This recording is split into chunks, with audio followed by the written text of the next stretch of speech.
Hello my friends and welcome back. Thank you very much for being with me again today. I have here an article that will talk to us about the gloomy economic situation that is about to occur in a few months. And this comes from some experts. Economic experts are like the astrologists. Once in a while they are getting it right. So this article comes from MoneyWise from September 13th, 2022. Morgan Stanley expects the S&P 500 to plunge another 17% to 27% within the next 4 months. Use these 3 top recession assistant stocks for protection. Okay, and can you guess what those stocks will be? So, from 17 to 27% within the next 4 months. So that is, let's see, September, October, November, December. It's because the winter's coming and the energy is going to be bye-bye. Let's find out what these experts are saying, okay? If you think the stock market's sell-off has come to an end, Morgan Stanley has some bad news. The S&P 500 is already down 14% year to date, but the Wall Street juggernaut believes the market has yet to hit a bottom. Oh, okay, and I'm quoting, our 22, 23, 24 base case estimates are now 3%, 13%, and 14%. So 2022 is going to be 3%, 2023 13%, 2024 14%, so below consensus respectively. A team of Morgan Stanley analysts led by Mike Wilson write in a recent note to investors, in our base case 2023 now marks a modest earnings contraction, negative 3% year-over-year growth, though we do not embed an economic recession in this scenario. You should. While acknowledging the poor performance in equities year to date, we do not think the bear market is over if our earnings forecasts are correct. If the analysts expect the S&P 500 to fall to 3,400 per year end, and if a recession hits the economy, they say the benchmark index could drop to 3,000. Wow, considering that the S&P 500 sits at around 4,107 right now, Morgan Stanley's projection implies a further downside of 17% to 27%. That doesn't mean selling everything. The Wall Street firm still sees upside to quite a few companies. Here's a look at 3 of it finds particularly attractive. Well, it says millions will be wiped out. Kiyosaki says the economy is in trouble, but now is also the perfect time to get richer. So if you're already rich, if you're like us, not rich, guess what? There are the top 2 ways to do it. Well, thank you very much. You could be the landlord of Walmart, Whole Foods and Kroger and collect fat grocery store anchored income on a quarterly basis. I'm not gonna do that one. I stopped to one here, which is Exxon Mobil. The other one was a pharmaceutical company that these guys were saying that I think it was the one with I can't remember the name, something Lilly, I can't remember the first one.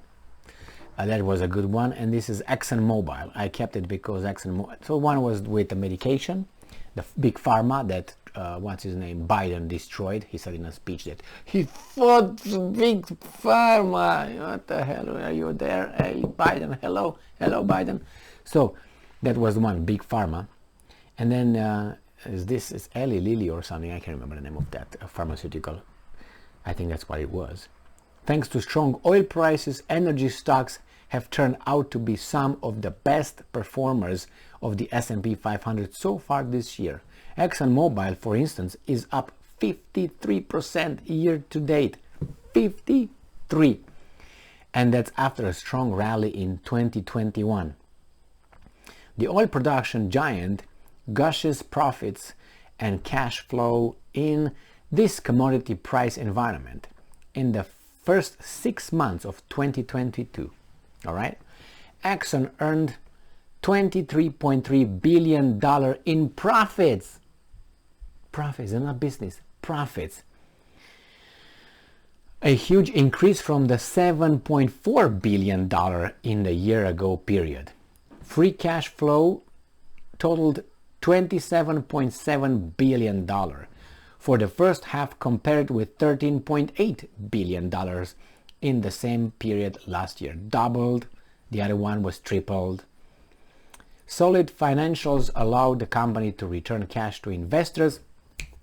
Exxon pays quarterly dividends at 88 cents per share, translating to an annual yield of 3.6%. Morgan Stanley analyst Devin McDermott has an overweight rating on Exxon and recently raised his prices targets to $113, roughly 16% above the current levels.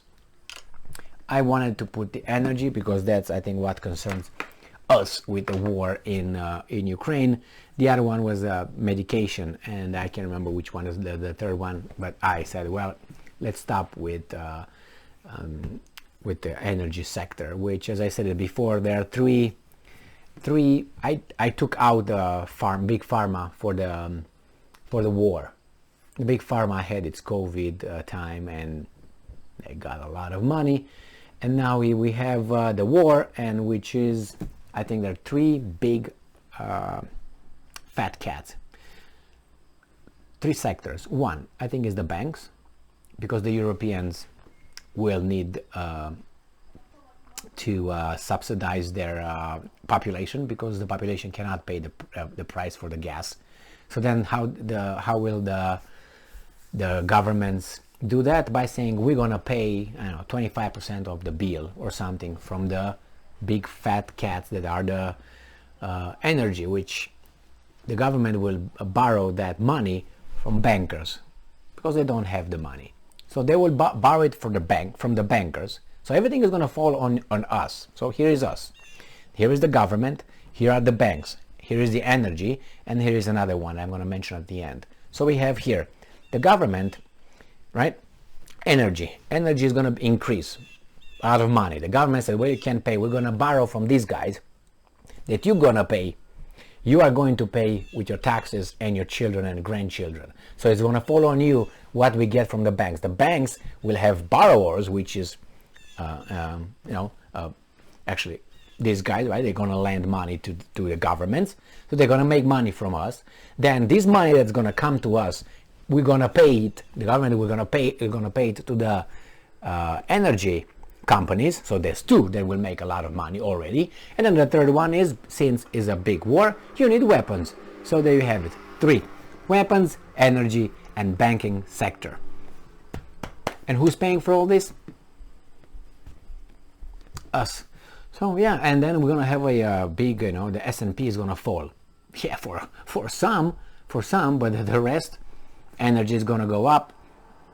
Pretty sure the military industrial complex will stay as what it is, and banks, a few of them, not all of them, just the big ones, just the international banking system, not the little ones, no, the big ones, because the countries borrow from those guys, not with a credit union around your town. Thank you very much for being with me again today. Stay strong, stay smart, look for the truth, and be just, and invest in those companies. Now is the time.